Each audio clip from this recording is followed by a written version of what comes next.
I mean, yeah, America. It was kind of like, so like after not going there, you know, this is a hit. So we went there. We released It Must Be Love, and you know. And I always say to Americans, you know, when they go, Scar, you know, yes, Scar. I go, well, it was our House of Scar song. No. I was talking to Mike Barson the other day about, you know, when you do a set list, and we went to America once, and we did this song, The Blue Skin Beast, you know, which was about the Falklands, actually. We did quite an edgy set, and we were doing this kind of college or something like that. And they started going, play some ska, play some ska, play some... And they were sitting down, and it was like, you don't even know what it is. You don't even know, you know, that, you know, those American ska bands. They're like, oh, you know. And there's one called Agrolites that's totally brilliant. You know, they're playing reggae, you know, but, you know, a lot of them are just like, you know, like really fast. But, you know, God bless them. God bless, they're making music, aren't they? So we're going to talk about back to the new album. So thank you for giving some titles of some new songs. Any ideas what the single's going to be, and a video maybe, and any ideas for the video? This is very interesting because we recorded 19 songs, right? And I've been like meeting this guy from the record company because he lives in Brighton. We just have a coffee. So I kept going, yeah, we want to put them all on one CD, Terry. I'm sure you appreciate that. He's like, yeah. And then he kind of, eventually he sends everyone a list. Oh, well, I think you should do these 12. And he picked the ones that were poppy. Do you know what I mean? So 7 songs he's missing out there. 7, 12. 7, yeah. 19. And he mixed the edgy ones, which I wrote, A Promise for Your Life. So they became this kind of thing, you know, and like, I said, you know, we can't record all these songs and let somebody else take the decision. Yeah. You know, I wouldn't let anyone do it other than the band, but we've been quite resolute in like, we're going to put 19 songs on a CD, you know, and I don't know, you know, but I said to them that because these days you don't have a single, you have songs you go to radio with. That's true. Right, yeah. So they're going to look at the songs they want to go to radio with, and we will act correspondingly. You know, I don't know, it depends what songs they pick. Then you as to whether I think an idea for video, because like the videos were, the first ones we did were One Step Beyond. And we did one for Bed and Breakfast Man because it was going to be a single. And we worked with this guy called Chuck Statler, I always get it wrong. He's either Statler or Statler, and the geezer was just brilliant. He'd done Devo videos that were really mad. You know, with the one with the fork in the bloody, in the toaster. We just loved those videos. And Devo were kind of connected with Stiff. And so we met him and we went on tour and he came with us. You know, and that was how I learned, you know, he had a cameraman, he had a lighting man and a sound man. It was just totally maverick, you know. Or they had a minibus and they came with some little tour we were doing in England. It must have been, it was 79, you know. It's towards the end of, it was before the Two-Tone tour. And he did the One Step Beyond video and it's just brilliant. You know, the guy in the bed at the beginning was this bloke that used to follow us around called Farron. And they took a shine to him and he really was, and I ate coppers, you know. He was just so, you know, he was kind of like, he's a lovely man, but he's a bit, you know, thuggy. But they loved him, and he'd travel in the van with them, you know, sort of scowling out the window at us. Because, you know, there wasn't any room in our van. And they got him, you know, in his bed, you know, when he goes, hey, you, and he gets out of bed. And, yeah, you know, it was that we kind of realised that's how you know, make a video. And I remember seeing a Boomtown Rats one, I Don't Like Mondays. I thought this is really good because they had these kids in a classroom. There's a bit of a story. It wasn't just someone in front of a you know, screen. So then we did the My Girl video, and we, you know, Stiff, Dave Robinson, he's very good, you know. We've got a sort of film crew together that did, you know, a lot of Stiff videos. And we went to the Dublin Castle, and I remember we rebuilt the stage, so they had a result, so they suddenly got a bigger stage. And we filmed that. And then I'm trying to think now, what came after that? Night Back to Cairo. Night Back to Cairo was the 4th single. Night Back to Cairo was the 4th single off the album. And we thought it was too many. We didn't want to, we don't want to. Can you imagine? Nowadays we go, put 10 out, Yeah.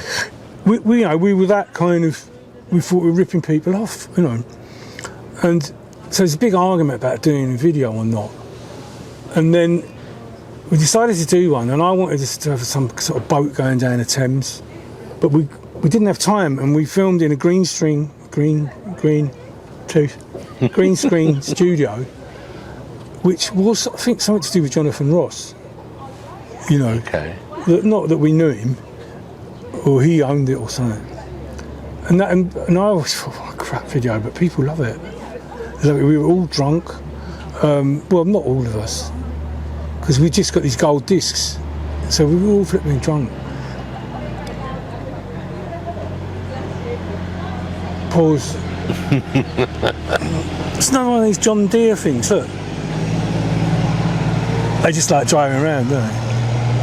Or is it the same one? You should turn his little flasher on. I'd turn that on, wouldn't you? So the other story was that going back to the Two-Tone tour, the Selector went on first and we went on after them because we'd had a single out, and then the Specials went on last.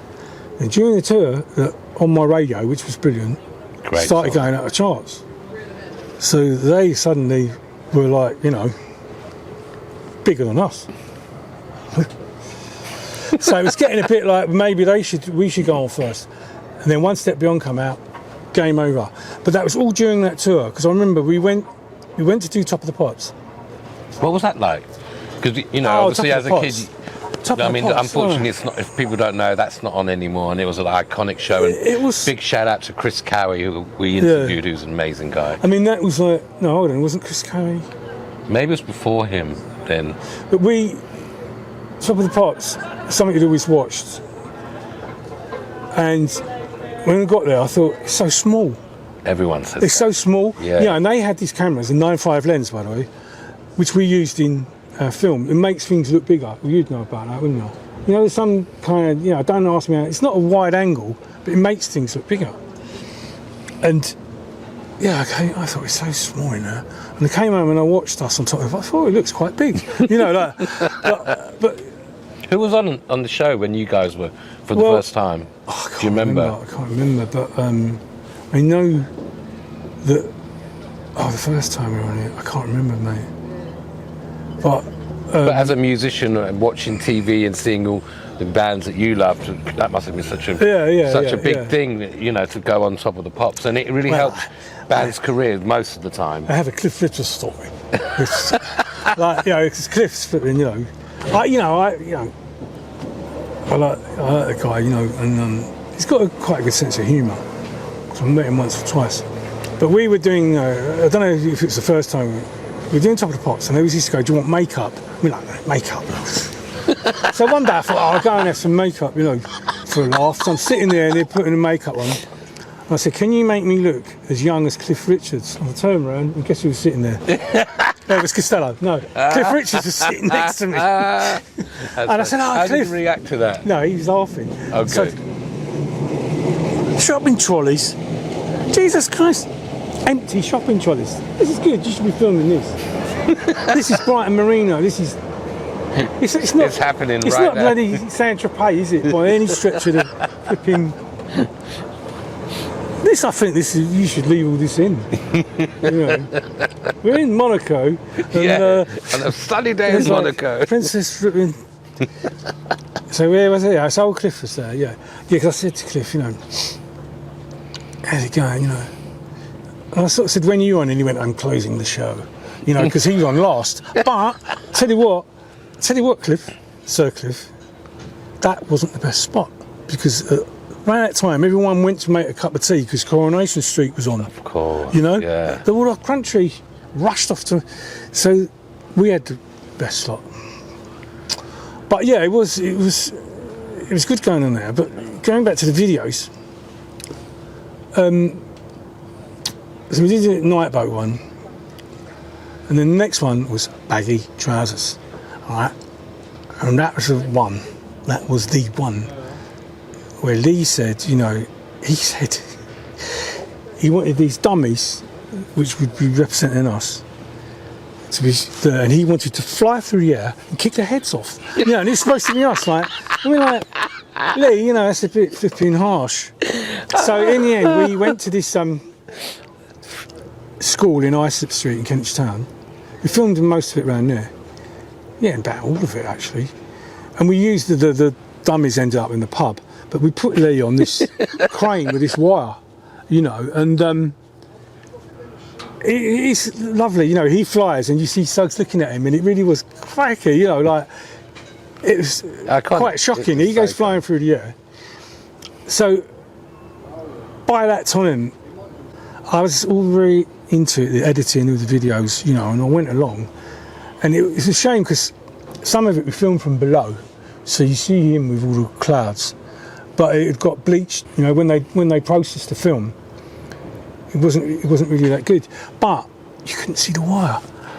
You know, you can't see the wire. You know, it's quite a big wire to hold Tomo up, because, you know, he's quite, you know, he wasn't there, and he's so that kind of, that was the video, you know, got it on Top of the Pops. Everyone went mad. Everyone went, it was on every, you know, we became video band. Yeah, absolutely. So after that, like, did MTV play you a lot then? No, you know, that's a good point. I mean, I always heard that they played One Step Beyond a lot, but didn't seem to really affect sales. That's one of my old fans there. Look. What's he doing? Yeah. He's taking great steps there. Look. It's one of my ex-girlfriends, huh? Bless her. She got a little box of KFC or something. Like it down there. So yeah, now I'm trying to think what came after that. I think it was Embarrassment, which we filmed in the Embassy Club. But yeah, a lot of the time, you know, we'd come up. Me or Lee would come up with ideas. Was it a collaborative process with the band or the video maker, or mostly? It's nearly always us. Yeah, it was always us really, and like, but like in Embarrassment, you know, Lee was like, in the solo, you know, I want to have dry ice and a thing spinning around. You know, he had it all. It was just him. Because, you know, in Baggy Trousers, he was like, during the sax solo, I want to be flying. I was going, what? There ain't a sax solo. You know, this like harmonica thing is more of a solo. But that's Lee, you know, and yeah, very vivid imagination. And then once we really, you know, started to learn about how to film things, you know. There was one, we did a video called Tomorrow's Just Another Day. And I wanted us to be in prison. I don't know why. And I don't know why. And I've never done this, but I sat down with Suggs, and Suggs could drawing, you know, and we drew the storyboard. But Dave Robinson, stiff supreme, I mean, he's sort of director, you know, poor guy. He'd seen this TV advert where a van comes out of a plane. And he's got the rights to this van coming out of the plane, and he wanted us to be, you know, to use this. And I always remember, so he came along to see us, and I think we just had some success. And he bought a hamper for us, which was very generous. He probably charged us, bought his hamper. And, you know, he's going on about it. We said, Dave, no, we want to do this thing when we're in prison. And he got really annoyed. And I said, sorry to hamper your plans, Dave. You know, and he was extremely annoyed. But, you know, he's great. And we used that idea in Wings of a Dove. And it kind of went with Wings of a Dove. You know, that was such a laugh. You know, how did that come about, using the steel drums? Because that was quite novel at that time. It's probably Carl, you know, him and Suggs, I think, yeah, they because, yeah, Carl's always like, I want to write a song called Wings of a Dove, you know, and he did. You know, it's very, yeah, it's a good song. Great song. Good song, you know, yeah. Probably one of my favourites, to be honest. The choir and steel drums. Yeah. So, we're going to have to wrap up soon, Chris. Right, yeah. Chrissy Boy or Lee Thompson. Yeah. That's your alias. Yeah. Depends what I'm up to. So do another plug for the new album and the tour that starts at the end of November, all major cities in the UK. Any plans to tour Europe, do you think, or after this, or when the album comes out? Possibly next year. We're going to Holland in a few months. To do a big festival? No, just to do, festival. Yeah, big, massive festival. So, let's talk quickly about the crowds, because when I came and saw you at the legendary Roundhouse and in Camden, and you guys, there's a lot of association with Camden, obviously. Yeah.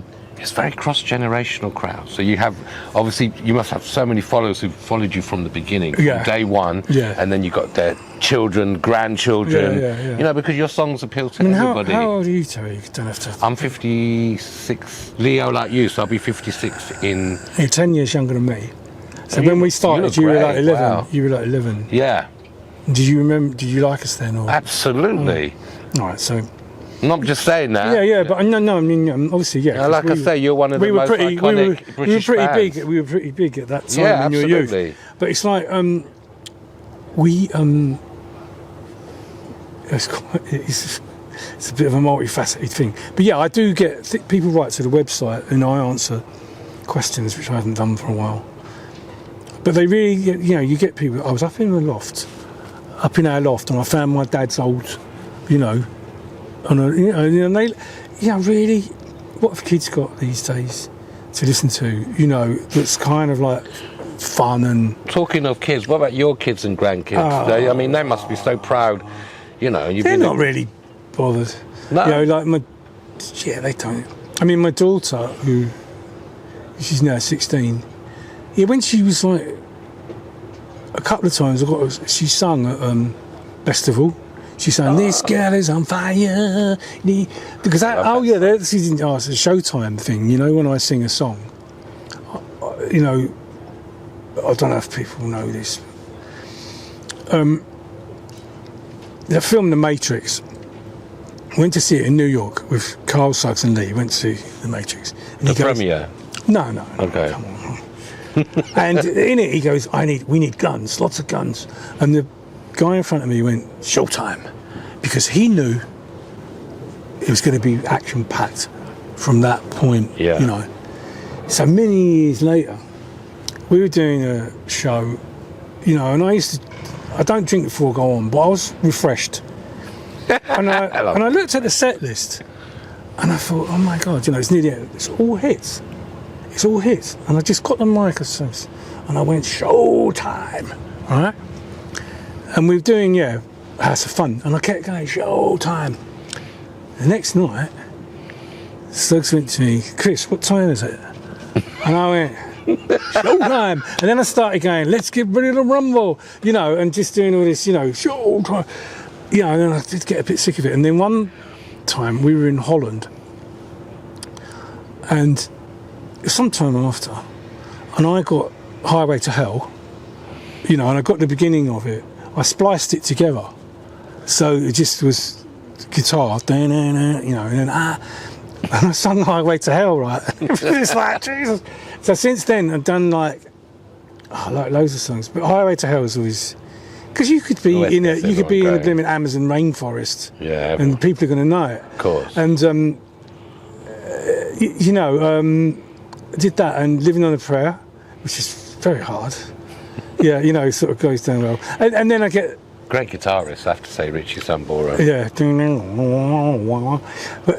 And then I do the brass section, I get them to do things like "Don't You Want Me Baby." Dun, dun, dun, dun, dun, dun, dun, dun. Yeah, whenever we're in Sheffield I do it. That's it. Game. Of course. Yeah, as soon as the audience hear it, you don't even have to sing it. It's such a great song. Yeah. And so many good bands in Sheffield. I should do an Arctic Monkeys one. Yeah. I bet you. Yeah, ABC. Anyway, I'm mates with my wife, so they were great. ABC. Anyway, well, that's that then, Terry. But so I'm so Mark Anthony. I thank you, Mark Anthony, for filming and editing for clusterview.com. This is TerryTopCat Purrsents, Chrissy Boy, Lee Thompson, of the iconic band Madness, who are going to be on tour from November to and during December. Play all the big UK arenas, new album, whenever it's coming out. We don't know its working title so far. C'est la vie, or the Theatre of the Absurd, which I love. The Theatre of the Absurd. And thank you so much for your time, Chrissy Boy, Chris. It's been, and now the weather's come out and it's beautiful, and I really appreciate your time. Thank you so much, Chris. That's brilliant. Thank you. That awning, even though we weren't under it, even though he didn't put us under it, but it's all right. If it rains, all right. yeah, thanks a lot.